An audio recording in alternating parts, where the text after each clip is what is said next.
फल है भ्रष्टों की किताब नहीं है, मासूमों की दुआओं का हिसाब नहीं है। और दिल्ली में केजरीवाल ने वो काम कर दिया जिसका किसी के पास में जवाब नहीं है। जोरदार तालियों के साथ आवाज दीजिए दिल्ली के मुख्यमंत्री आम आदमी पार्टी के राष्ट्रीय संयोजक अरविंद केजरीवाल जी वाले। हेलो,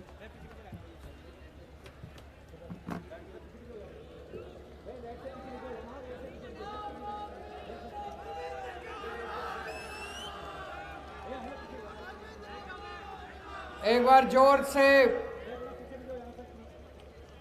भारत माता का नारा लगाएंगे, पूरे दिल से बोलेंगे, हाथ ऊपर करके बोलेंगे, भारत माता की, भारत माता की, इनकलाब, इनकलाब, वंदे वंदे।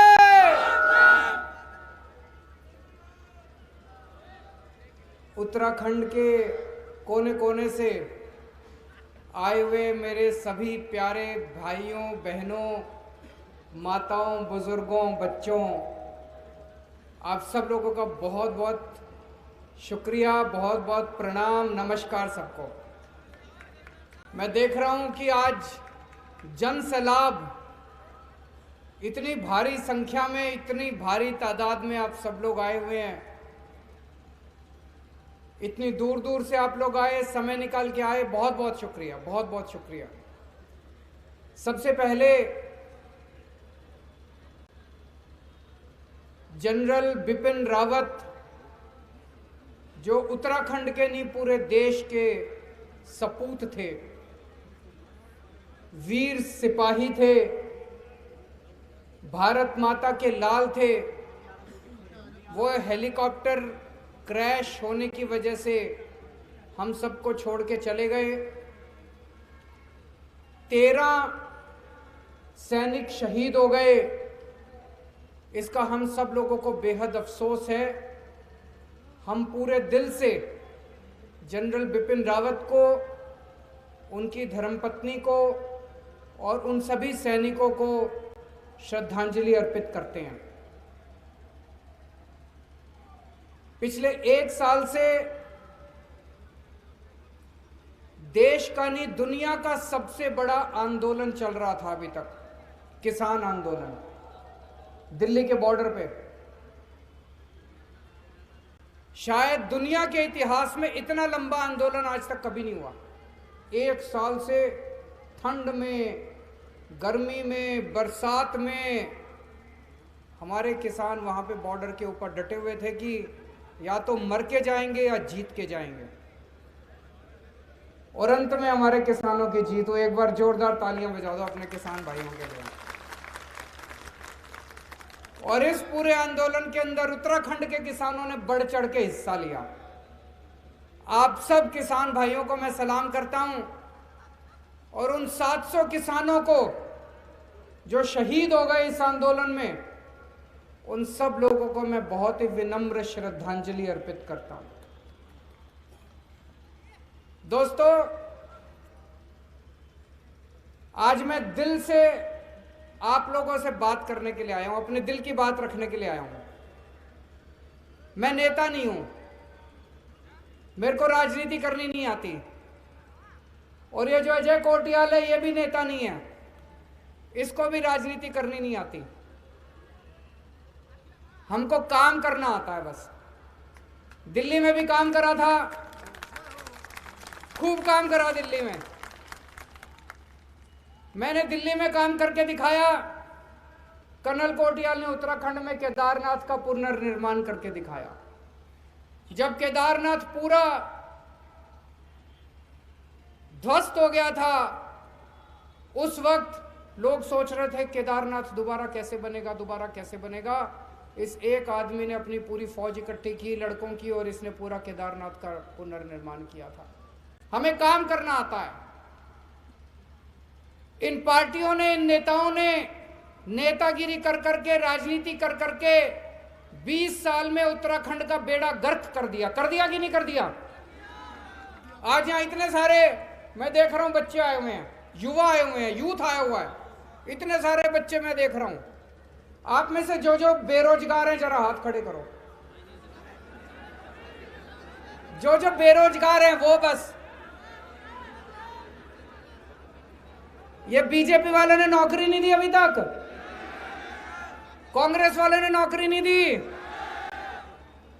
10 साल बीजेपी रही, 10 साल कांग्रेस रही, ये कह रहे हैं दोबारा एक मौका और दे दो। दोगे दोबारा इन लोगों को मौका? आज इस मंच से मैं कह के जा रहा हूं, आपको बीजेपी वालों ने भी नौकरी नहीं दी, कांग्रेस वालों ने भी नौकरी नहीं दी, मैं नौकरी दूंगा आप लोगों को।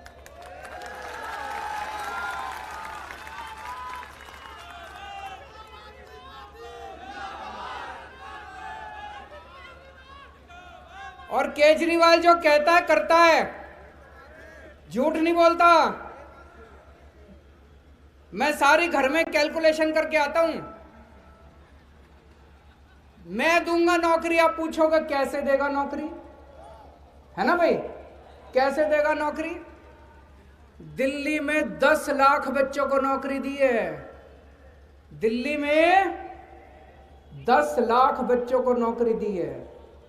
नौकरी देनी आती है मेरे को। दिल्ली में दिया तो आपको भी दे सकता हूं। दे सकता हूं कि नहीं दे सकता? लेकिन ऐसा नहीं है भाई 10 मार्च को नतीजे आए, 11 मार्च को सारे जने को अब नौकरी दे। एक दिन में तो नौकरी मिलेगी नहीं, है कि नहीं है? थोड़ा सा टाइम लगेगा, उसका भी इंतजाम किया मैंने। जब तक अपने बच्चों को नौकरी नहीं मिलती तब तक हर बेरोजगार बच्चे को 5-5 हजार रुपए बेरोजगारी भत्ता मिलेगा। सही है? सही है कि नहीं है? अब मैं देख रहा हूं इतनी सारी महिलाएं बैठी हैं यहां पे। पहली बार बहन जी, माता जी, बेटियों, सबको मेरा नमस्कार। पहली बार मैंने देखा किसी रैली में इतनी महिलाएं आई हैं। इधर आगे भी बैठी हैं, पीछे भी बहुत बैठी हैं। हर महिला को 18 साल से ऊपर की हर महिला को, 18 साल से ऊपर की हर बेटी को, हर बहन को, हर मां को हर महीने 1000 रुपए उनके अकाउंट में जमा कराए जाएंगे।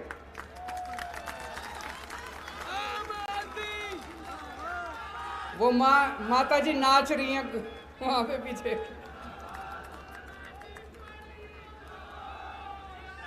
होने चाहिए नहीं होने चाहिए?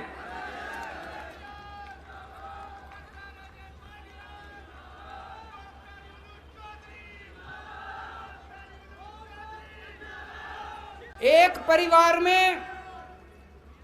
परिवार में अगर एक से ज्यादा महिला है, मान लो 3 बहनें हैं बड़ी बड़ी, तीनों को 1000 रुपए अलग अलग मिलेंगे। एक परिवार में मां है, बहू है, 3 बेटियां हैं, तो पांचों को 5000 रुपए महीना मिलेंगे। ये सारे जने कह रहे हैं औरतों को पैसे किस लिए चाहिए? इन्होंने सारों ने औरतों को, बेचारे औरत को केवल हाथ फैलाने के लिए छोड़ दिया। बेटी अपने बाप के सामने हाथ फैलाती है, बीवी अपने पति के सामने हाथ फैलाती है, मां अपने बेटे के सामने हाथ फैलाती है। अब आप लोगों को हाथ फैलाने की जरूरत नहीं, आप अपने मर्जी से पैसा खर्च सकते हो। मन करे तो एक सूट खरीद लेना, एक साड़ी खरीद लेना, कभी मन करे बाजार में गोलगप्पे खाया ना, चाट पकौड़ी खाया ना। इतनी माँ बहनें हैं, घर में बेटी आती है, माँ का मन करता है नहीं करता थोड़े पैसे रख दो उसके हाथ में? दोते आते हैं, पोते आते हैं, मन करता है माँ का 50 रुपए 100 रुपए हर एक के हाथ में रख दूं, है ना? आशीर्वाद देने का मन करता है। अब आपको किसी की ओर देखने की जरूरत नहीं है, आप अपनी जेब में हाथ डालना और उसके हाथ में रख देना। ये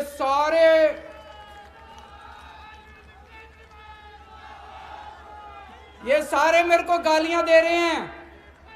ये दूसरी पार्टी वाले, बीजेपी वाले, कांग्रेस वाले सारे गालियां दे रहे हैं। केजरीवाल तो सरकार लुटा रहा है, केजरीवाल तो सरकार लुटा रहा है। अरे लूट लिया तुम लोगों ने।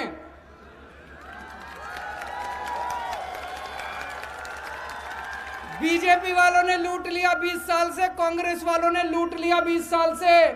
लूट लूट के सारा पैसा स्विस बैंकों में ले गए कि नहीं ले गए? सारा पैसा लूट लूट के स्विस बैंकों में ले गए। अब ये बंद करेंगे।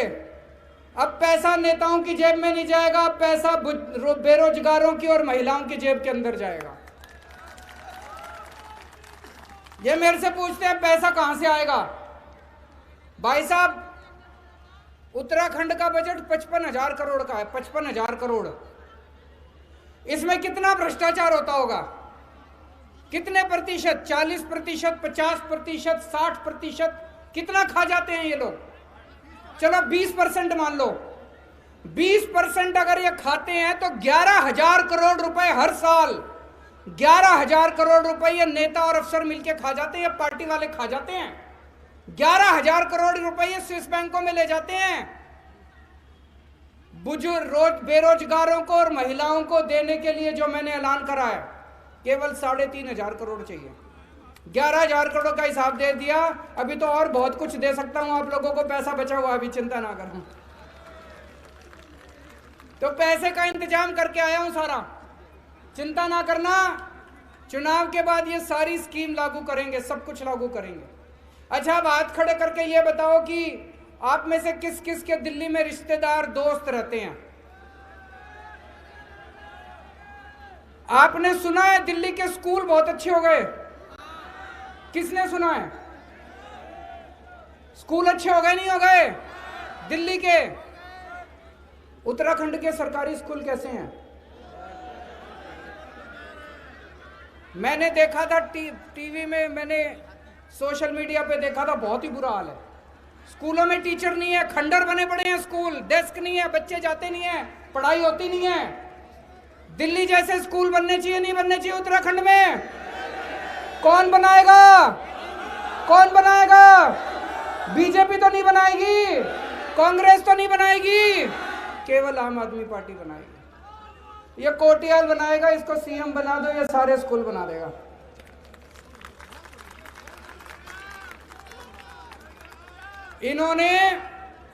हमने 5 साल में दिल्ली के स्कूल ठीक कर दिए। आपने 10 साल कांग्रेस को दिए, 10 साल बीजेपी को दिए, इनसे नहीं हुए। क्यों नहीं हुए? ये करना नहीं चाहते। नेताओं के बड़े बड़े स्कूल चलते हैं कि नहीं चलते? नेताओं के बड़े बड़े स्कूल चलते हैं, वो नहीं चाहते कि सरकारी स्कूल ठीक हो। जानबूझ के खराब रख रखे हैं इन्होंने सरकारी स्कूल। इन्होंने जानबूझ के सरकारी स्कूल खराब रख रखे हैं ताकि हम सारे पिछड़े रहें, गरीब रहें। इनकी चुनावों की रैलियों के लिए इनको आदमी चाहिए, इनको चुनाव में काम करने के लिए बेरोजगार चाहिए, इसलिए इन्होंने स्कूल बर्बाद कर दिए, सरकारी स्कूल। अब ये नहीं चलेगा। अब आम आदमी पार्टी आ गई, अब ये नहीं चलेगा। अब सारे सरकारी स्कूल अच्छे करेंगे। अब गरीबों के बच्चे डॉक्टर बनेंगे, इंजीनियर बनेंगे, वकील बनेंगे। अब हमारे बच्चे दिल्ली में हमने अस्पताल अच्छे करे नहीं करे? आज भी पूरे उत्तराखंड में कोई अगर बीमार हो जाए, और तो छोड़ो, मैं याद नहीं आ रहा, एक बहुत बड़ा नेता आपका, उसको कोरोना हो गया था, उसको उत्तराखंड में विश्वास नहीं था, वो दिल्ली गया अपना इलाज कराने के लिए। मेरे को नहीं पता, नाम नहीं पता मेरे को, मैंने नाम ले दिया, वो कल बिचर जाएगा। उत्तराखंड के बड़े बड़े ये कांग्रेस के और बीजेपी के नेता ये बीमार हो जाएं, ये भी दिल्ली जाते हैं अपना इलाज कराने के लिए। उत्तराखंड में एक भी अस्पताल नहीं है जिसमें ये अपना इलाज करा लें। दोस्तों, आज इस मंच से कह के जा रहा हूं, एक मौका दे दो। अगले 5 साल के अंदर आपके लिए शानदार अस्पताल नहीं बना दे तो अगली बार वोट मत देना।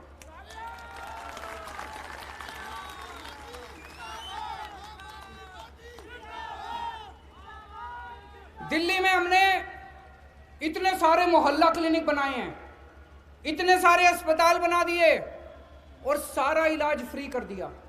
आपको खांसी हो, बुखार हो, कैंसर हो, बड़ी से बड़ी बीमारी हो, छोटी से छोटी बीमारी हो, 10 रुपए की दवाई चाहिए तो भी फ्री, और अगर 70 लाख रुपए ऑपरेशन के लगे तो भी फ्री। सारा इलाज फ्री है सबके लिए। उत्तराखंड में होना चाहिए नहीं होना चाहिए?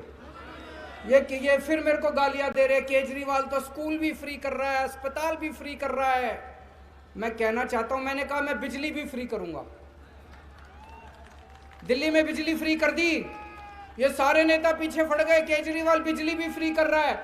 ये जितने नेता हैं, एक एक नेता को 4-4 हजार यूनिट बिजली फ्री मिलती है। 4-4 हजार यूनिट बिजली फ्री मिलती है एक एक नेता को। और अगर मेरे गरीब भाइयों बहनों को मैं 300 यूनिट बिजली फ्री कह दूं तो इनको मिर्ची लगती है।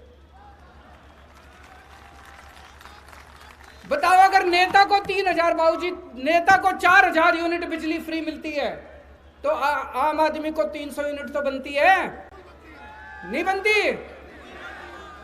तुम ले आओ तो सब बढ़िया, और मेरे आम आदमी ले तो कहते खजाना लूट गया। अरे खजाना तुम लोगों ने लूट लिया सारा का सारा, अब ये बंद होएगा। खजाना जनता पे लूटेगा, नेताओं पे नहीं लूटेगा।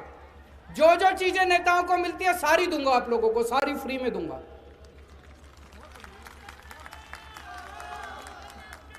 अभी दिल्ली में हमने एक स्कीम बना रखी है, हम दिल्ली वालों को फ्री में तीर्थ यात्रा कराते हैं। तीर्थ यात्रा कराने का भी और करने का भी पुण्य होता है। आदमी तीर्थ यात्रा पे जाए तो भी पुण्य होता है, और किसी को भेजे तो भी पुण्य होता है। हमारे दिल्ली में रामेश्वरम की यात्रा, शिरडी जी की यात्रा, पुरी की, द्वारका की, करतारपुर की, अजमेर शरीफ की, सभी धर्मों की यात्रा कराते हैं। अभी पिछले हफ्ते 2 ट्रेन गई हैं अयोध्या। एक ट्रेन में 1000 आदमी, एक ट्रेन में 1000 आदमी अयोध्या जी के दर्शन करने गए हैं। सब कुछ फ्री, एसी ट्रेन फ्री, वहां पे रहने का इंतजाम करा उनके लिए होटल में, वो भी फ्री, आना जाना खाना पीना। और इतने खुश थे, इतना आशीर्वाद दे रहे थे मेरे को। उनके आशीर्वाद की कृपा है जो मैं यहां खड़ा हूं आज आप लोगों के साथ। उत्तराखंड में भी करेंगे, उत्तराखंड में भी हमने कहा है अयोध्या की यात्रा कराएंगे। अयोध्या कौन कौन जाना चाहता है? अजमेर शरीफ कौन कौन जाना चाहता है? करतारपुर कौन कौन जाना चाहता है? सबको यात्रा कराएंगे। जैसे दिल्ली के अंदर यात्रा, दिल्ली में 36,000 लोगों को मैं अभी तक यात्रा करा चुका, टोटल 2 साल में 36,000 लोगों को यात्रा करा चुका। यहां भी सभी धर्मों के लोगों को यात्रा करवाएंगे।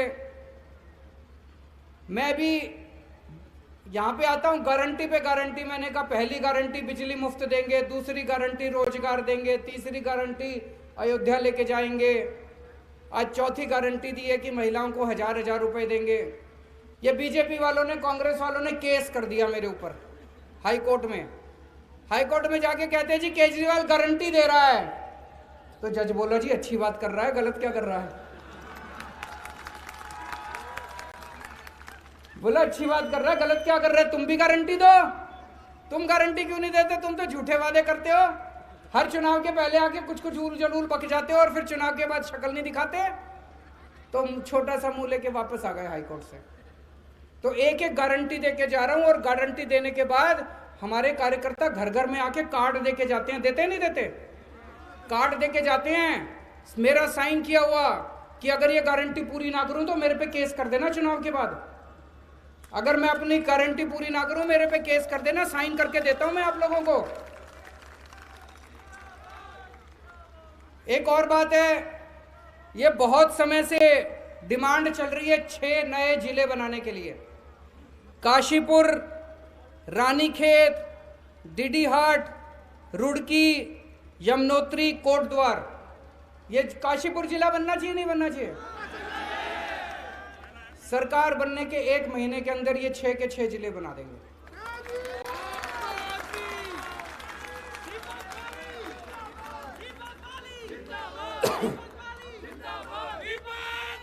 अब दिल्ली में भी 70 सीट है, उत्तराखंड में भी 70 सीट है। दिल्ली वालों ने मेरे को पहले चुनाव में 70 में से 67 सीट दी थी, दूसरे चुनाव में 70 में से 62 सीट दी थी। आप कितनी दोगे?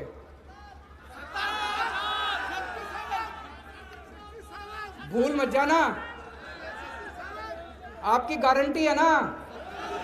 लिख के दोगे? पक्की गारंटी है? अब यहां से जितने जने जाएंगे अपने अपने मोहल्ले की वोट की जिम्मेदारी तुम्हारी है। मोहल्ले के अंदर एक एक घर में जाके बोलना है कि इस बार झाड़ू के ऊपर वोट पड़नी है। आप लोगों ने 10 साल बीजेपी को दिए, 10 साल कांग्रेस को दिए।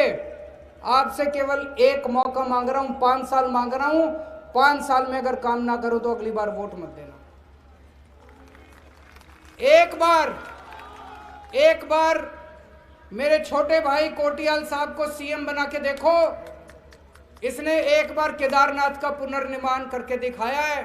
अब अपने को सबको मिलके उत्तराखंड का पुनर्निर्माण करना है दोस्तों।